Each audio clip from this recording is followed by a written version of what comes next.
पुरुषोत्तमम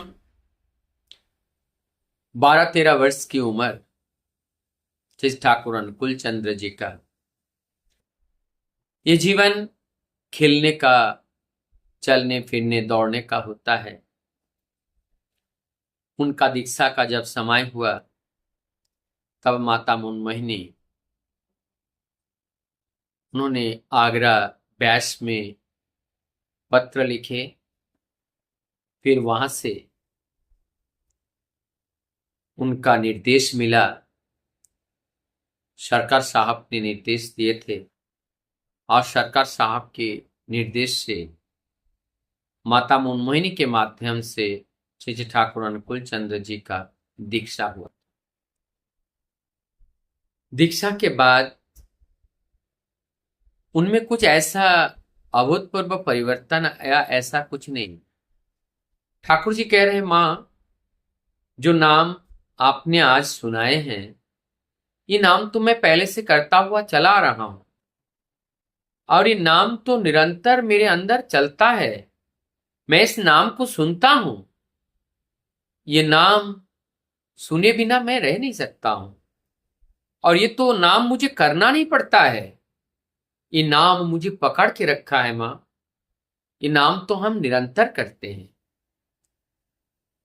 ये बालक अनुकूल के श्रीमुख से मां को ये बातें सुनने को मिला।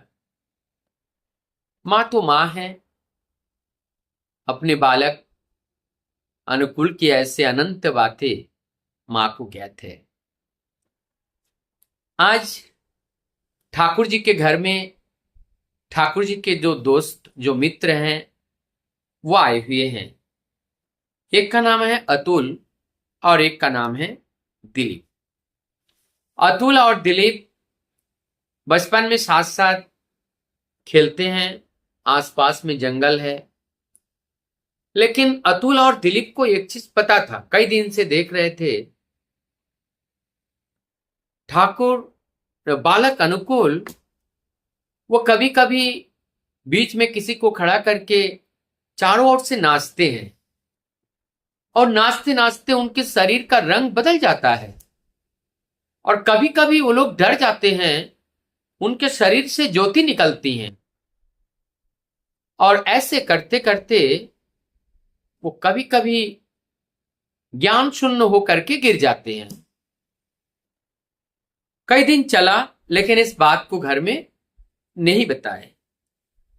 ऐसे कुछ दिन बाद अतुल को लगा कि ये बात अगर ना बताया जाए बाद में बड़ा बीमारी हो सकता है। तब उन्होंने माता मुनमोहिनी को इस बात को बताएं। माता मुनमोहिनी ने उन सबको घर पे बुलाए। आज भी ऐसा हुआ। फिर उनको पीछे से ला करके घर के अंदर रखा। अतुल और दिलीप वहां पे बैठे रहे। माता मुनमोहिनी देवी सारी बातें अतुल से और दिलीप से पूछ रहे हैं।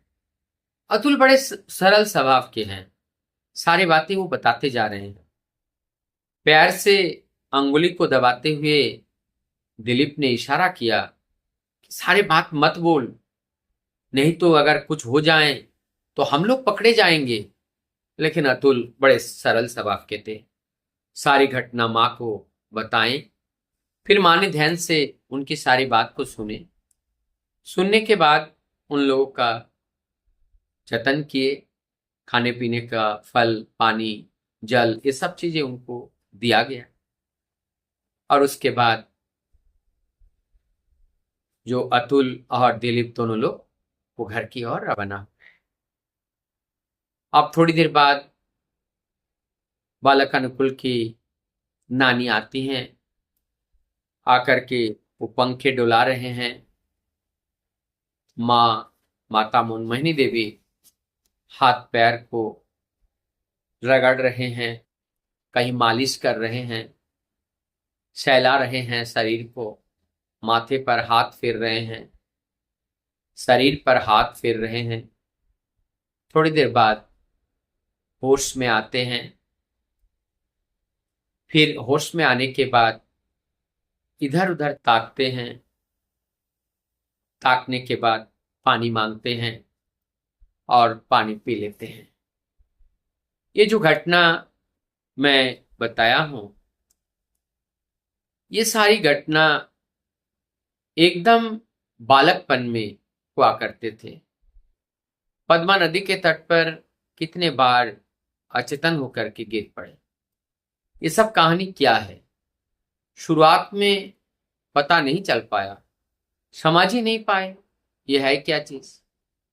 लेकिन बाद में जब इसका अध्ययन किया, देखा हृदपिंड, बॉडी का टेम्परेचर सब समाप्त हो जाता है, लेकिन उनके मुंह से निरंतर वाणियां निर्गत होती हैं। फिर उस वाणी को लिपिबद्ध किया जाता है, हॉली बुक के नाम से वो प्रकाशित होता है।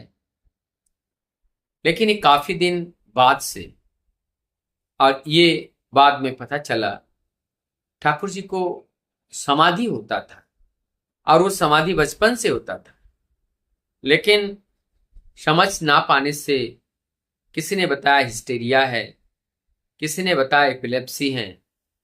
इस तरह से डॉक्टर, वैद्य और सब लोगों को दिखाते रहे, लेकिन उनकी ये परेशानी गई नहीं और बाद में पता चला ये समाधिस्थ अवस्था है।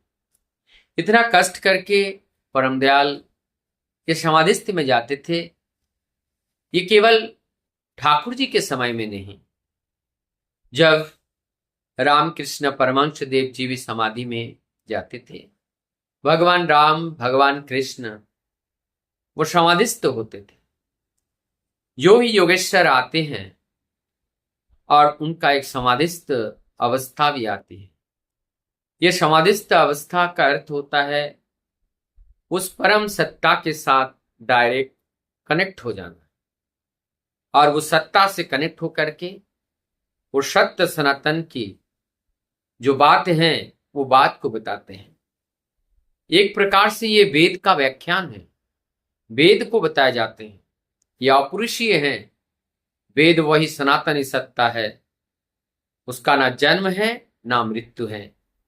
एक को निमित्त करके वो निर्गत होता है और जिसे लिपिबद्ध किए जाते हैं। भगवान श्री कृष्ण की समाधिस्थ अवस्था की जो बात को जब लिपिबद्ध किया गया, वो श्रीमद् भागवतम के रूप में, गीता जी के रूप में वो सारी बातें लिपिबद्ध की गई।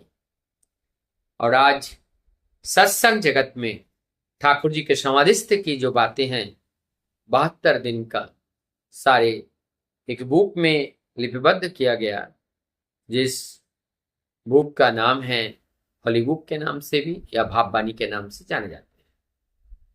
समय मिले आप जो लोग हमारे साथ जुड़े हुए हैं और जो आप सुन रहे हैं, ये विश्व पटल पर एक अनोखे धर्म ग्रंथ हैं, और जो केवल समाधिस्थ अवस्था में, फिजिकली जिसको डेथ कहते हैं, इसी अवस्था में वो श्रीमुख से ये वाणियां निर्गत हुई हैं, और वो वाणी हॉली बुक के नाम से जाने जाती है।